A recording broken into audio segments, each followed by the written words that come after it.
Hello and welcome to another exciting episode of the Weekly Shonen Jump Breakdown for the week of September 10th, 2018. It's a little bit late. I was sick, but we're back and we're ready to rock. I'm Trey, this is the Full Spectrum, and let's get started. We start off this week with The Promised Neverland 102, Found It. The Promised Neverland had a popularity poll, and it's done in a really cool way. I like it quite a bit. There's some really weird decisions, though, for places. I don't understand some of the voting. Norman being up at 2 is fine. Like he's still very high. He's higher than Ray. He hasn't really been in the story that much for a while, but Norman was a popular character. Norman's really cool. We know he's still around, so sure. All right, that's fine. Emma, of course, is number 1. I would have actually been kind of upset if it was anybody other than Emma. Luvis is 16. Luvis, by far one of, in my opinion, the best villains in manga, is 16. Okay. Connie is at 17. Connie has been dead since, like, chapter 4. Like, but Quick Save Oliver? I'm gonna dive in front of, like, Bane's claw and take it to the chest? Is 18? Come on now, guys. What are you doing? What are you doing? Regardless, this is a really fun chapter as well. We get to see a demon city. It's a big time skip. I thought it was just going to be like a short time. No, it's a big time skip. Some of the characters' designs have changed a little bit, and I like what we get to see of them.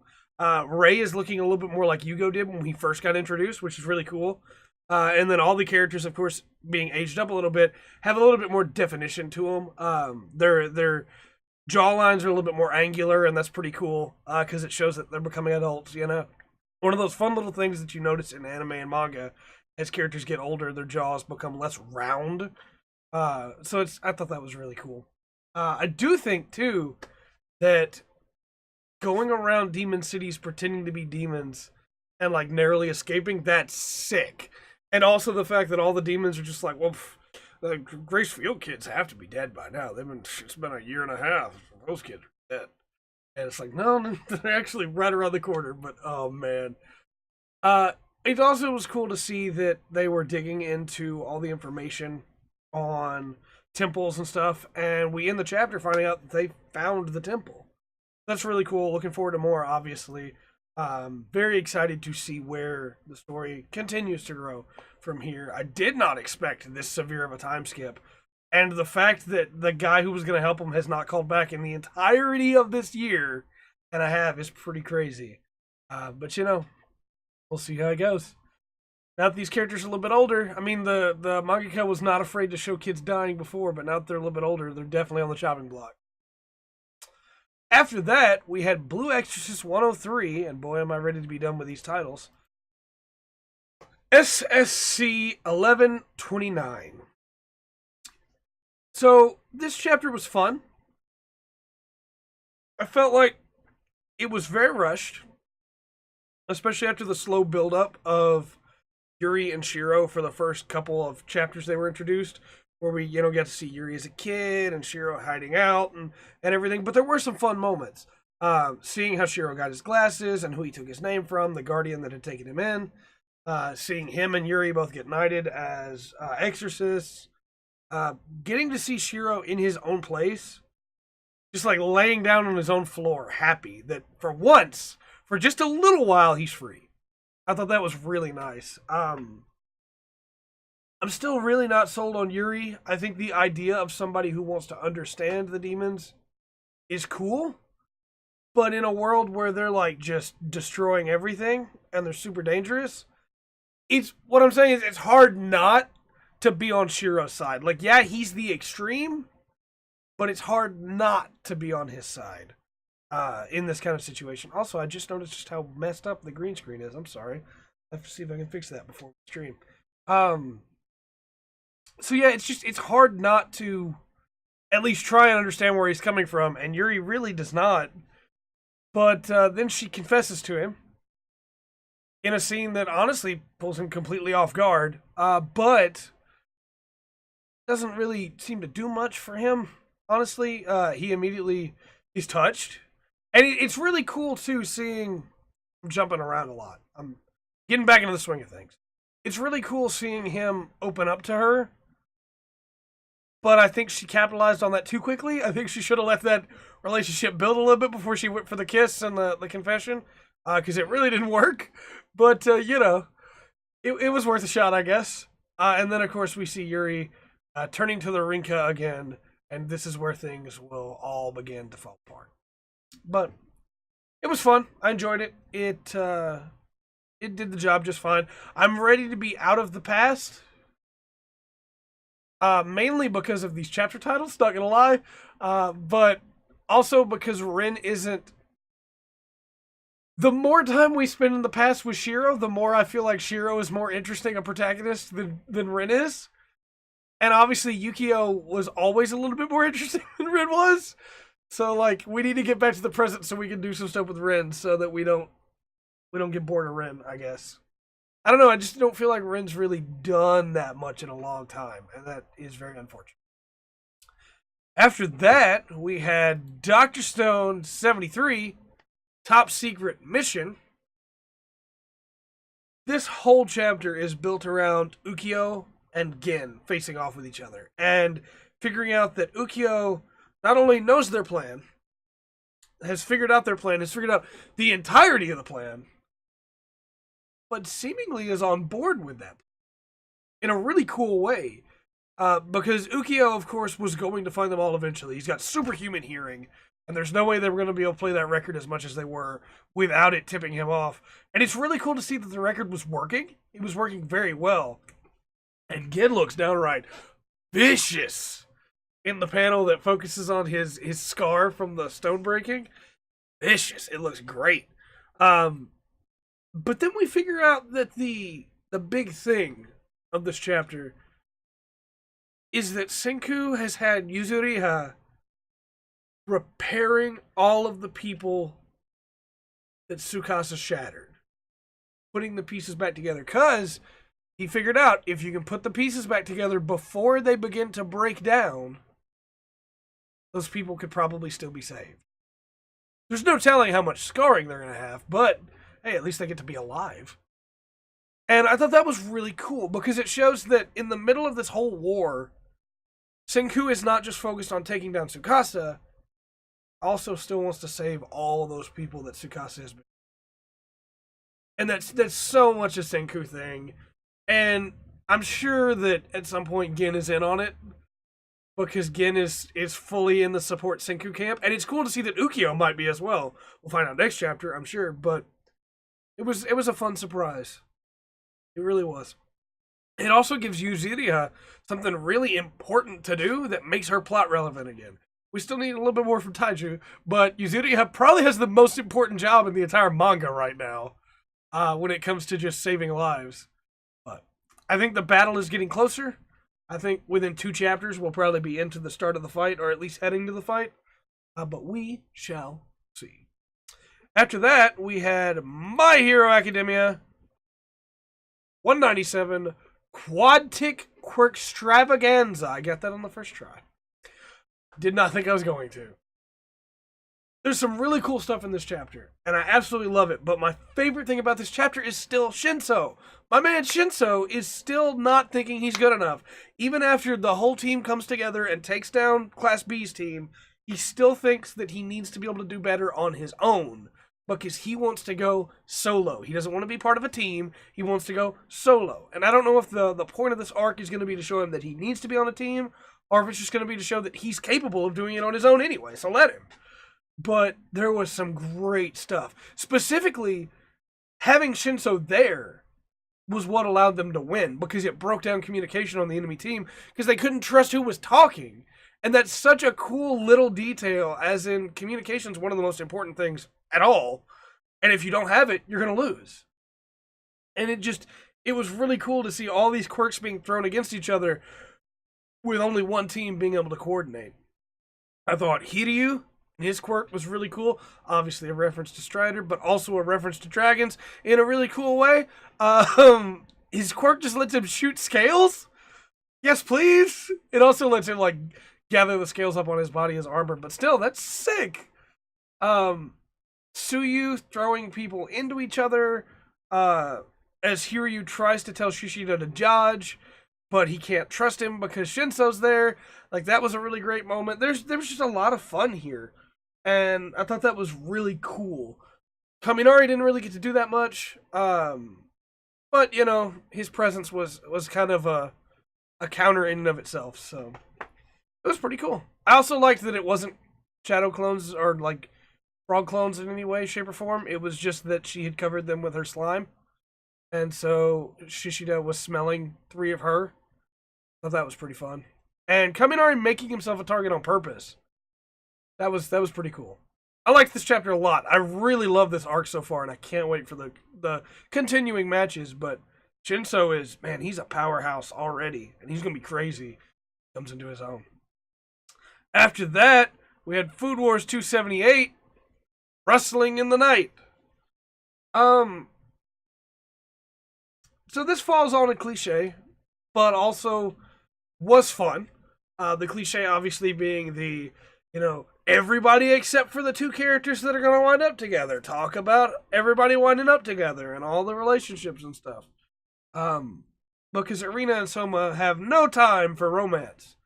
But almost immediately after that conversation, Soma finds Irina as he's walking, and she's like bathed by the moonlight, and there's this moment where he's just like, and clearly taken aback. And then they talk, and he, you know, tells her that she should laugh more because she's prettier when she laughs more. And it feels like a really weird direction. All of a sudden, like, Soma has not been, and he's not doing it as like a romantic thing. He's literally just complimenting her because he doesn't understand his own feelings yet. And I get this is to key you into the fact that he's starting to get it. And it's a cute moment. It almost feels unearned.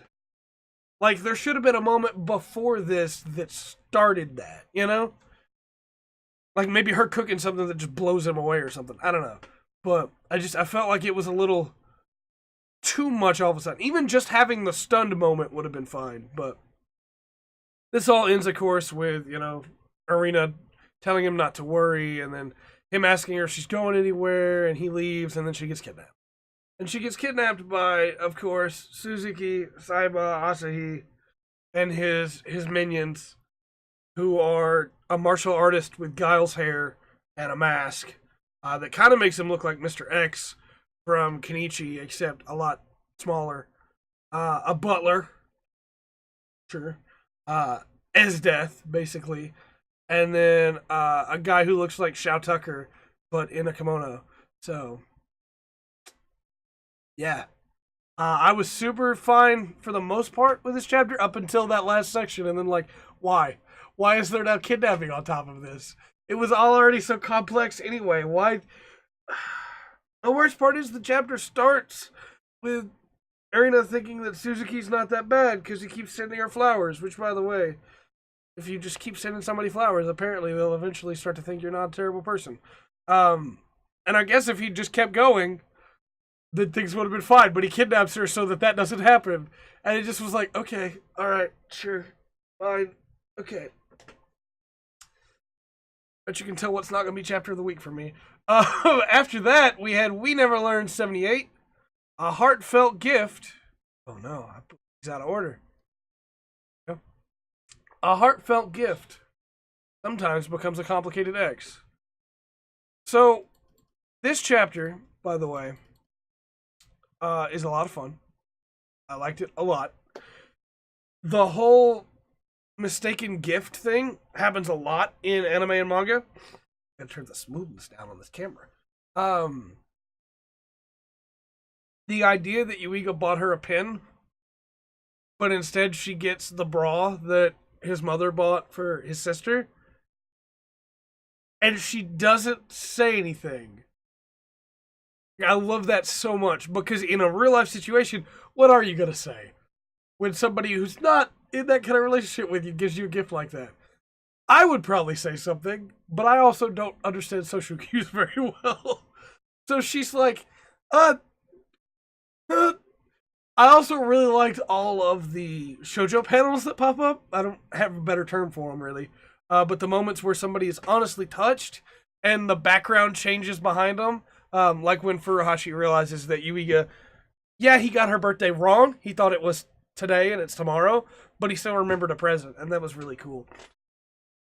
And then just like everything to do with Takamoto and Ogata asking Furuhashi what Yuiga got her, and Furuhashi deciding at first in a really good like twist of being like, oh yeah, the guy that you love got me a bra, and then being like, I could never say that, and then also having Yuiga desperately trying to tell him, well, I got her a pin, so they don't think he's a terrible person and not like didn't get her anything, and her just constantly stopping him because she doesn't know that he got her a pin.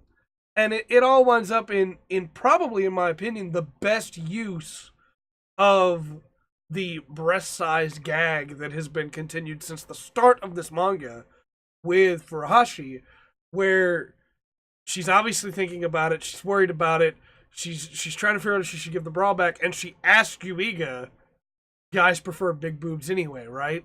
And it's the moment that, nobody ever wants to be in, guy or girl. And Yuiga is just like, and then just gives his honest opinion that it doesn't really matter what size they are if you care about the person comes first. And you get Shoujo panel again, and then she apologizes for putting him in that spot. This conversation is absolutely coming back again later, and I honestly believe, maybe calling it too early, but I honestly believe Furuhashi just won. I'm not saying that it's not still going to go harem. What I am saying is that I think Furuhashi just won. Because without even realizing it, and this may be what comes up later, what Yuiga said could also be considered a confession. It's not going to be considered a confession because he didn't confess to her.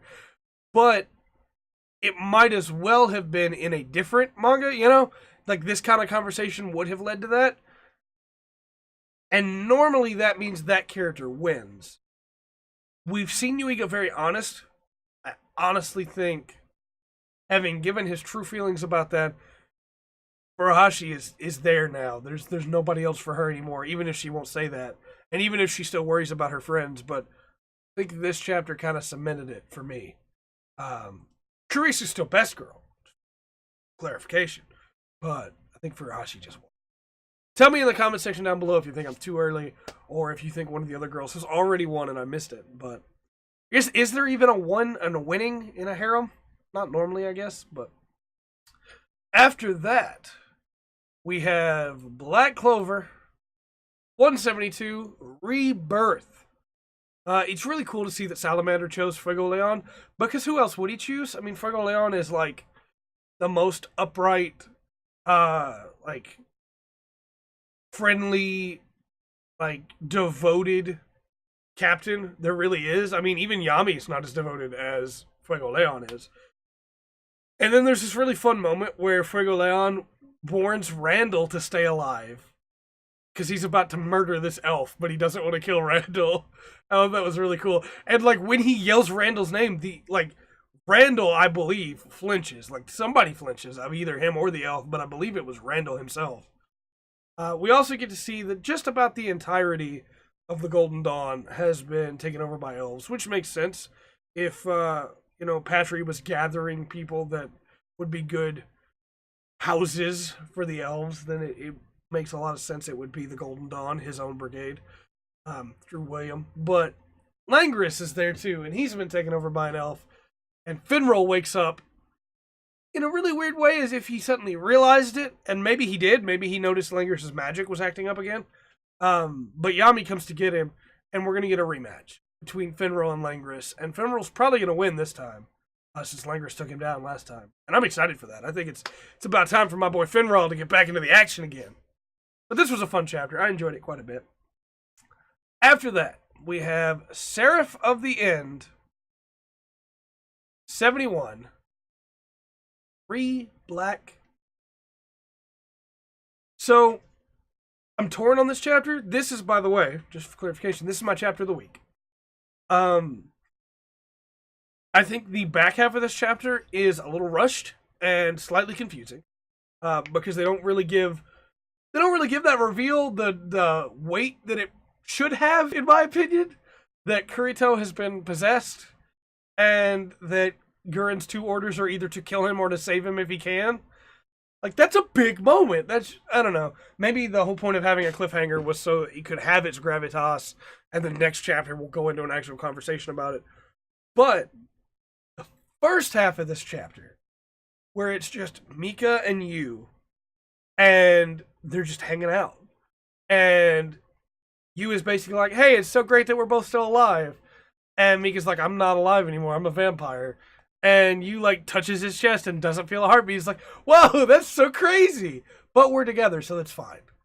And, like, one of the best things about Seraph, since the beginning, has been the friendship between Mika and you, and how they are brothers. Doesn't matter where they came from, doesn't matter what they were, they're brothers, and they always will be. And getting to see the two of them deal with some of the smaller issues that have been there, even though, you know, obviously they weren't an issue for you, because he doesn't care what happens most of the time as long as he can be with his family. But the comment of, I wasn't human when I got to the orphanage anyway, and Miki being like, please don't talk about that. Like, he clearly doesn't like that you is not human. He doesn't like that people experimented on him. Then you get to this moment where you realizes that they're being watched, and they're bugged, and he just yells out to the people that are listening, and is like, hey, we both want to be human again, so we'll help with any experiments if you want. I legitimately almost fell out of my chair. I was so surprised by it. Then they break out the window after having an awesome, like, back-to-back pose and start just destroying the people watching them. It's like, all right, yeah, sure, okay, yeah. It's just this amazing moment of these two brothers being like, all right, well, if you won't work with us, then we're going to take you down and stop you from watching us. Because their whole goal is still to bring back the rest of their siblings that were killed by Farid. And, like, nothing else matters to them. Like, they'll help Guren, and they'll help the rest of the family that Yu has gathered up. But the main goal is to bring back Akane and the others. That's all that matters. And I think it's really cool. Just the moment. One of the most important things that a lot of series skip is the small moments, the slow moments, the moments where it's just characters interacting with each other. And those moments are so important because they make the moments that happen later mean so much more. And this moment is going to be one that I think about later in the year when some crazy stuff I'm sure happens in Seraph. And I'm going to call back to this moment of you just going, oh yeah, you don't have a heartbeat. What do you know? And, like, I hope neither of them die. I think you might die, or Mika might die for you. But this was really fun. With that said, of course, chapter of the week was Seraph at the End, 71, 3 Black Demons. But until next week, this week, I guess, because this one was late because I was sick, I've been Trey. This has been the Full Spectrum. And remember to always enjoy the full spectrum. Jump has to offer.